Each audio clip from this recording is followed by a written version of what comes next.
Welcome back to clean news Rajasthan. चलिए देखते हैं राजस्थान की 15 फटाफट बड़ी खबरों को। जयपुर में 472 परिवारों को मुफ्त फ्लैट, सीएम भजनलाल लाल ने सौंपे आवंटन पत्र। जयपुर में विमुक्त घुमंतु और अर्ध घुमंतु समुदाय के 472 परिवारों को बड़ी राहत मिली है। जयपुर विकास प्राधिकरण यानी जेडीए की ओर से इन परिवारों को निःशुल्क फ्लैट आवंटित किए गए। मुख्यमंत्री भजनलाल शर्मा ने कार्यक्रम में लाभार्थियों को आवंटन पत्र सौंपे। इस मौके पर मुख्यमंत्री ने कहा कि सरकार का उद्देश्य योजनाओं का लाभ जरूरतमंद लोगों तक पहुंचाना है। फ्लैट मिलने से इन परिवारों को स्थायी आवास की सुविधा मिलेगी और उनके जीवन में स्थिरता आने की उम्मीद है। सरकार की ओर से वंचित और जरूरतमंद वर्गों के लिए आवास समेत विभिन्न कल्याणकारी योजनाओं को आगे बढ़ाने की बात कही गई है। सरकारी स्कूलों के बच्चों की होगी नेत्र जांच, 75,000 जरूरतमंद विद्यार्थियों को मिलेंगे चश्मे। राजस्थान में सरकारी स्कूलों में पढ़ने वाले विद्यार्थियों के लिए विशेष नेत्र जांच अभियान चलाया जाएगा। अभियान के तहत बच्चों की आंखों की जांच कर दृष्टि संबंधी समस्याओं की पहचान की जाएगी। जरूरतमंद विद्यार्थियों को इलाज और चश्मे उपलब्ध कराने की व्यवस्था की जाएगी। सरकार का लक्ष्य करीब 75,000 बच्चों को चश्मे उपलब्ध कराने का है। इससे पढ़ाई के दौरान आंखों की कमजोरी के कारण होने वाली परेशानियों को दूर करने में मदद मिलेगी। स्कूल स्तर पर बच्चों की जांच कर आवश्यक मामलों को आगे उपचार के लिए भेजा जाएगा। इस पहल का उद्देश्य विद्यार्थियों के स्वास्थ्य के साथ उनकी शैक्षणिक क्षमता को बेहतर बनाना भी है। बोर्ड परीक्षा से पहले छात्रों का डेटा होगा अपडेट, कक्षा 8 में तृतीय भाषा मैपिंग जरूरी। राजस्थान में बोर्ड परीक्षाओं की तैयारियों के बीच स्कूलों को विद्यार्थियों का डेटा अपडेट करना होगा। कक्षा 8 के विद्यार्थियों के लिए तृतीय भाषा की मैपिंग जरूरी की गई है। स्कूलों को निर्धारित प्रक्रिया के तहत विद्यार्थियों का रजिस्ट्रेशन और विषय संबंधी जानकारी अपडेट करनी होगी।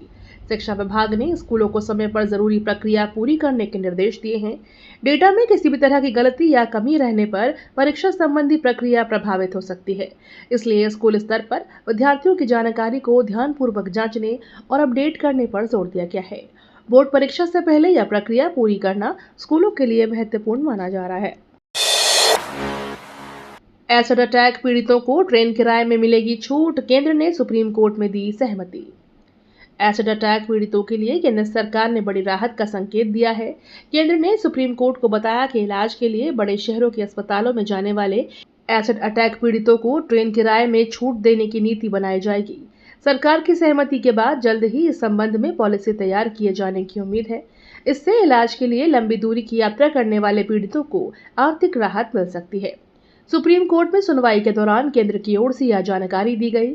नई नीति लागू होने के बाद एसिड अटैक पीड़ितों के लिए इलाज तक पहुंच आसान बनाने में मदद मिलेगी। राजस्थान पंचायत चुनाव में 41 जिला प्रमुख पदों की आरक्षण लॉटरी, 20 सीटें महिलाओं के लिए। राजस्थान पंचायत चुनाव 2026 को लेकर जिला प्रमुख पदों के आरक्षण की तस्वीर साफ हो गई है। 41 जिला प्रमुख पदों के लिए आरक्षण लॉटरी निकाली गई। उपलब्ध जानकारों के अनुसार महिलाओं के लिए 20 पद आरक्षित किए गए हैं। आरक्षण प्रक्रिया के बाद अब संभावित दावेदारों की स्थिति भी स्पष्ट होने लगी है। लॉटरी के जरिए अलग अलग वर्गों और महिलाओं के लिए पद तय किए गए हैं।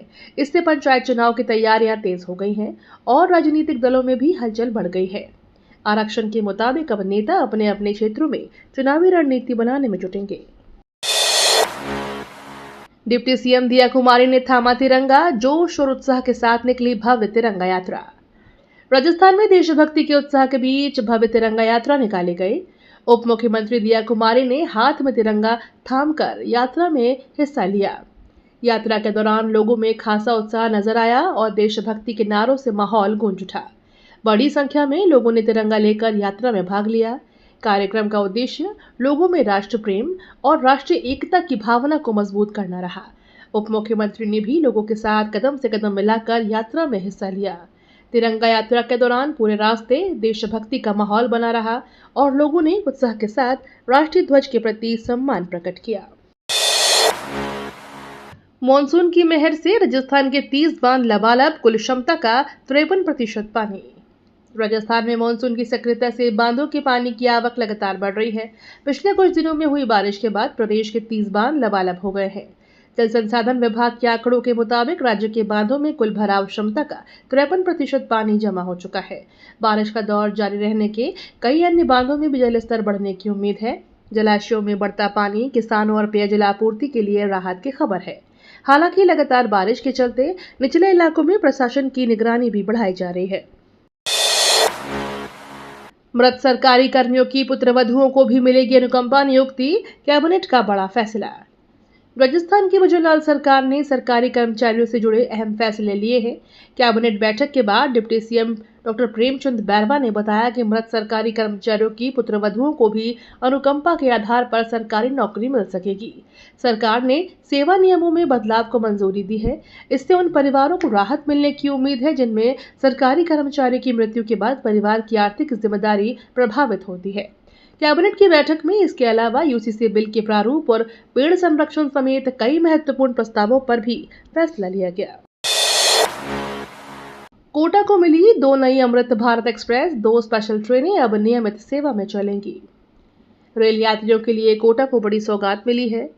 गोरखपुर, मुंबई और प्रयागराज, सूरत के बीच चल रही स्पेशल ट्रेनों को अब नियमित सेवा में शामिल किया गया है। इन ट्रेनों के नियमित संचालन से कोटा और आसपास के यात्रियों को लंबी दूरी की यात्रा में सुविधा मिलेगी। वहीं भरतपुर को भी साप्ताहिक स्पेशल ट्रेन की सुविधा मिलने की जानकारी सामने आई है। नई रेल सेवाओं से यात्रियों को बेहतर कनेक्टिविटी मिलने की उम्मीद है। खासतौर पर मुंबई, गोरखपुर, प्रयागराज और सूरत जैसे प्रमुख शहरों के बीच आवागमन आसान होगा। रेल यात्रियों को इन सेवाओं से समय और कनेक्टिविटी दोनों के स्तर पर राहत मिलने की उम्मीद है। जयपुर में निर्मला सीतारमण ने ब्रिक्स को बताया वैश्विक व्यवस्था में बेहद महत्वपूर्ण। केंद्रीय वित्त मंत्री निर्मला सीतारमण जयपुर दौरे पर हैं। ब्रिक्स से जुड़े कार्यक्रम में उन्होंने संगठन की वैश्विक भूमिका को महत्वपूर्ण बताया। सीतारमण ने कहा कि ब्रिक्स वैश्विक व्यवस्था में बेहद महत्वपूर्ण स्थान रखता है। उन्होंने सदस्य देशों में विकास के लिए निजी पूंजी जुटाने और निवेश का भरोसेमंद माहौल तैयार करने पर जोर दिया। वित्त मंत्री के मुताबिक केवल पूंजी उपलब्ध होना पर्याप्त नहीं है, बल्कि भरोसा, स्थिरता और लंबे समय से भरोसेमंद ढांचा भी जरूरी है। जयपुर में आयोजित कार्यक्रम में ब्रिक्स के देशों की आर्थिक सहयोग और विकास से जुड़े मुद्दों पर चर्चा हुई। ओबीसी आरक्षण लॉटरी पर सियासत तेज, डोटासरा बोले आबादी 52% तो आरक्षण 13% क्यों? राजस्थान में ओबीसी आरक्षण की लॉटरी को लेकर सियासत गर्मा गई है। कांग्रेस प्रदेश अध्यक्ष गोविंद सिंह डोटासरा ने सरकार पर निशाना साधते हुए ओबीसी आरक्षण के मौजूदा प्रतिशत पर सवाल उठाया। उन्होंने कहा कि जब प्रदेश में ओबीसी आबादी करीब 52% है, तो आरक्षण केवल 13% को क्यों रखा गया है? निकाय चुनावों के लिए आरक्षण प्रक्रिया के बीच डोटासरा के बयान से राजनीतिक बहस तेज हो गई है। सरकार की ओर से निकायों में आरक्षण जनसंख्या और रोटेशन के आधार पर तय किया जा रहा है। गांव में अब मुफ्त सरकारी पानी नहीं, मंत्री कन्हैयालाल चौधरी बोले समर्थन नहीं। राजस्थान के गांव में सरकारी जल की व्यवस्था को लेकर सरकार ने बड़ा रुख साफ किया है। जलदाय मंत्री कन्हैयालाल चौधरी ने कहा कि वे मुफ्त में पानी देने के समर्थन में नहीं है। सरकार का जोर जलापूर्ति व्यवस्था को मजबूत करने और पानी की बर्बादी रोकने पर है। मंत्री के बयान के बाद ग्रामीण क्षेत्रों में पानी के लिए शुल्क और सरकारी जल व्यवस्था को लेकर चर्चा तेज हो गई है। सरकार की ओर से हर घर नल योजना के तहत पानी पहुंचाने पर भी काम किया जा रहा है। अब देखना होगा कि नई व्यवस्था का ग्रामीण उपभोक्ताओं पर क्या असर पड़ता है। डीडवाना में राजेंद्र सिंह राठौर बोले दुर्गादास राठौर ने सनातन धर्म को सुरक्षित रखा। डीडवाना में आयोजित कार्यक्रम के दौरान पूर्व केंद्रीय मंत्री राजेंद्र सिंह राठौर ने वीर दुर्गादास राठौर के योगदान को याद किया। उन्होंने कहा कि राठौर के संघर्ष और साहस के कारण ही सनातन धर्म सुरक्षित रहा। राठौर ने वीर दुर्गादास के जीवन और उनके संघर्षों को आने वाली पीढ़ियों के लिए प्रेरणादायक बताया। कार्यक्रम में उनके ऐतिहासिक योगदान और राजस्थान की वीर परंपरा पर भी चर्चा हुई। राजेंद्र सिंह राठौर ने कहा कि समाज को अपने गौरवशाली इतिहास और महापुरुषों के बलिदान से प्रेरणा लेनी चाहिए। डीडवाना में आयोजित कार्यक्रम के दौरान बड़ी संख्या में लोगों ने वीर दुर्गादास राठौर को श्रद्धांजलि अर्पित की। आरएएस अधिकारी पिंकी मीणा एपीओ, 2 दिन पहले ही हुआ था तबादला, 10 लाख रिश्वत कांड से चर्चा। राजस्थान प्रशासनिक सेवा की चर्चित अधिकारी पिंकी मीणा को एपीओ कर दिया गया है। पिंकी मीणा को 2 दिन पहले ही सवाई माधोपुर में प्रशासनिक सुधार एवं समन्वय विभाग के सहायक निदेशक पद से हटाकर दौसा में सहायक कलेक्टर मुख्यालय लगाया गया था। अब नए पद पर कार्यभार संभालने से पहले ही उन्हें एपीओ कर दिया गया। पिंकी मीणा 10 लाख रुपए के रिश्वत कांड के बाद सुर्खियों में आई थी। उनके एपीओ किए जाने के बाद प्रशासनिक गलियारों में चर्चाएं तेज हो गई हैं। हालांकि एपीओ किए जाने के पीछे का आधिकारिक कारण क्या है, इसे लेकर स्थिति स्पष्ट होने का इंतजार है। मत्स्य यूनिवर्सिटी में 57 पद खाली, गेस्ट फैकल्टी के भरोसे पढ़ाए 35,000 छात्रों पर असर। अलवर की राजश्री भृतहरि मत्स्य यूनिवर्सिटी इन दिनों कर्मचारियों और प्रोफेसर्स की भारी कमी से जूझ रही है। यूनिवर्सिटी में करीब 57 पद खाली बताए जा रहे हैं। स्थायी स्टाफ की कमी के कारण एक कर्मचारी को 3 से 4 विभागों का काम संभालना पड़ रहा है। पढ़ाई के लिए गेस्ट फैकल्टी पर निर्भरता बढ़ गई है। इसका असर परीक्षा व्यवस्था, कॉपियों की जांच और रिजल्ट जारी करने की प्रक्रिया पर भी पड़ रहा है। यूनिवर्सिटी से जुड़े 35,000 से ज्यादा छात्रों के भविष्य को लेकर चिंता बढ़ गई है। छात्रों और कर्मचारियों की मांग है कि जल्द स्थायी नियुक्तियां की जाए ताकि शैक्षणिक व्यवस्था पटरी पर लौट सके। बारां में उफंदी नदी पार कर स्कूल जा रहे बच्चे जान जोखिम में डालकर पढ़ाई मजबूरी। बारां जिले में बारिश के बाद स्कूली बच्चों की मुश्किलें बढ़ गई हैं। छपड़ा और मोटपुर क्षेत्र में कई विद्यार्थी तेज बहाव वाली नदी पार कर स्कूल जाने को मजबूर हैं। पीपली सरहद और तेलनी के बीच नदी में पानी का बहाव तेज होने के बावजूद बच्चे रास्ता पार कर रहे हैं। कई जगह स्थानीय लोग बच्चों को गोद में उठाकर नदी पार करा रहे हैं। वहीं गोरडी गांव में महात्मा गांधी राज्य विद्यालय तक पहुंचने वाला मुख्य मार्ग कीचड़ और जलभराव से बेहाल है। ऐसे में विद्यार्थियों को स्कूल पहुंचने में परेशानी हो रही है। ग्रामीणों ने सुरक्षित रास्ते और स्थायी समाधान की मांग की है। गांधीनगर फुट ओवर ब्रिज पर सियासत तेज, 90% काम पूरा, फिर भी निर्माण अटका। हनुमानगढ़ के गांधीनगर क्षेत्र में रेलवे लाइन पार करने के लिए बन रहा फुट ओवर ब्रिज निकाय चुनाव से पहले सियासी मुद्दा बनता नजर आ रहा है। बताया जा रहा है कि ब्रिज का करीब 90% काम पूरा हो चुका है, लेकिन इसके बावजूद लोगों को इसका लाभ नहीं मिल पा रहा। स्थानीय लोगों का कहना है कि लंबे समय से निर्माण पूरा होने का इंतजार है। चुनावी माहौल में अब राजनीतिक दल और जनप्रतिनिधि इस मुद्दे को लेकर एक दूसरे पर सवाल उठा रहे हैं। क्षेत्रवासियों की मांग है कि बचा हुआ काम जल्द पूरा कर फुट ओवर ब्रिज को आम जनता के लिए शुरू किया जाए। हरियाली अमावस्या पर महिलाओं के लिए सजा खास मेला, खरीदारी के साथ व्यंजनों का लिया स्वाद। उदयपुर में हरियाली अमावस्या के मौके पर महिलाओं के लिए विशेष मेला आयोजित किया गया। मेले में महिलाओं ने जमकर खरीदारी की और पारंपरिक राजस्थानी व्यंजनों का स्वाद लिया। मेले में अलग अलग तरह के स्टॉल लगाए गए, जहां घरेलू सामान, हस्तशिल्प, आभूषण और सजावटी वस्तुओं की खरीदारी की गई। महिलाओं और युवतियों ने मेले में लगे झूलों और खान पान की दुकानों का भी आनंद लिया। हरियाली अमावस्या का यह पारंपरिक मेला राजस्थान की लोक संस्कृति और उत्सवी माहौल की झलक पेश करता है। इस दौरान बाजार में दिन भर चहल पहल बनी रही। राजस्थान में अपराधियों पर शिकंजा, 20 दिन में बड़ी कार्रवाई, ड्रग वॉरियर अभियान होगा शुरू। राजस्थान पुलिस ने अपराधियों और नशा तस्करों के खिलाफ विशेष अभियान चलाकर बड़ी कार्रवाई की है। आंकड़ों के मुताबिक 20 दिनों में 226 हार्डकोर अपराधियों को गिरफ्तार किया गया और 105 अवैध हथियार जब्त किए गए। अब 21 अगस्त से ड्रग वॉरियर कार्यक्रम शुरू करने की तैयारी है। अभियान के तहत नशे के कारोबार और इससे जुड़े अपराधियों पर कार्रवाई को और तेज किया जाएगा। पुलिस की ओर से अपराधियों की धरपकड़, अवैध हथियारों की जब्ती और नशा तस्करी पर रोक लगाने के लिए लगातार अभियान चलाए जा रहे हैं।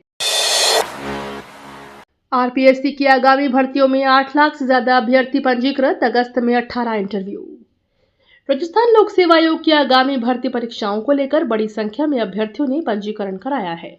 आयोग के मुताबिक आगामी भर्ती परीक्षाओं में 8 लाख से अधिक अभ्यर्थी पंजीकृत हैं।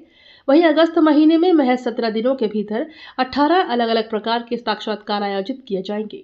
आयोग की ओर से भर्ती प्रक्रिया को समयबद्ध तरीके से आगे बढ़ाने की तैयारी की जा रही है। अलग अलग पदों और परीक्षाओं से संबंधित साक्षात्कारों के आयोजन से चयन प्रक्रिया में तेजी आने की उम्मीद है।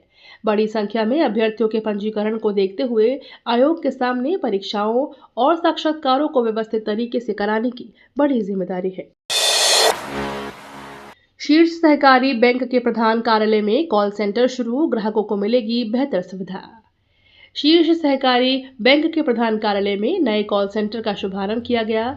कॉल सेंटर के जरिए बैंक के ग्राहकों को बैंकिंग सेवाओं और योजनाओं से जुड़ी जानकारी आसानी से उपलब्ध कराने की कोशिश की गई।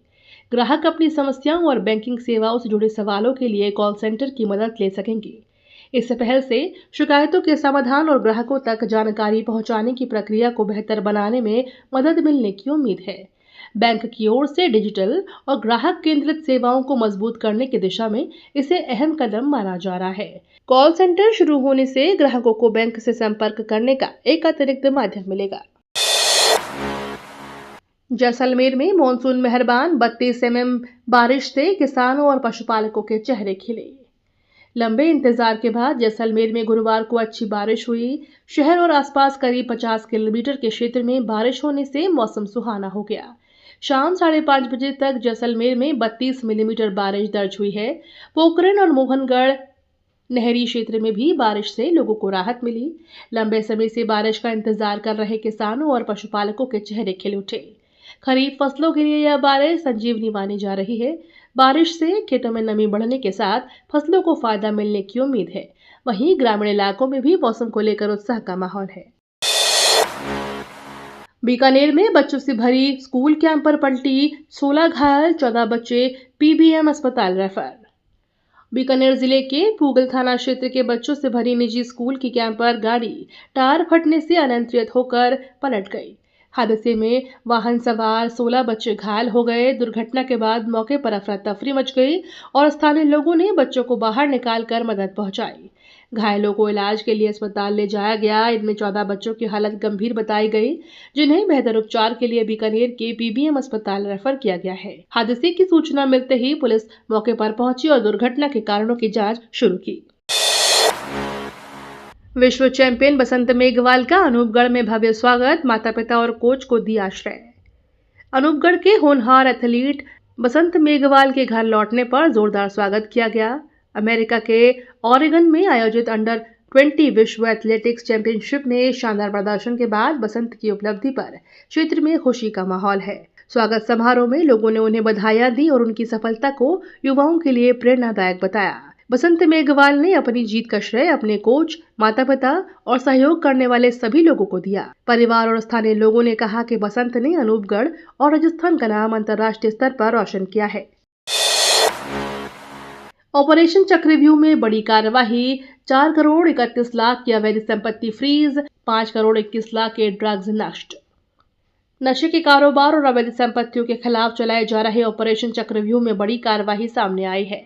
अभियान के तहत करीब 4 करोड़ 31 लाख रुपए की अवैध संपत्ति फ्रीज की गई है। इसके अलावा 5 करोड़ 21 लाख रुपए कीमत के मादक पदार्थों को नष्ट किया गया। कार्यवाही का उद्देश्य नशे के नेटवर्क पर आर्थिक और कानूनी दोनों स्तरों पर प्रहार करना रहा। एजेंसियों की कार्यवाही से अवैध कारोबार से जुड़े लोगों में हड़कंप मचा है।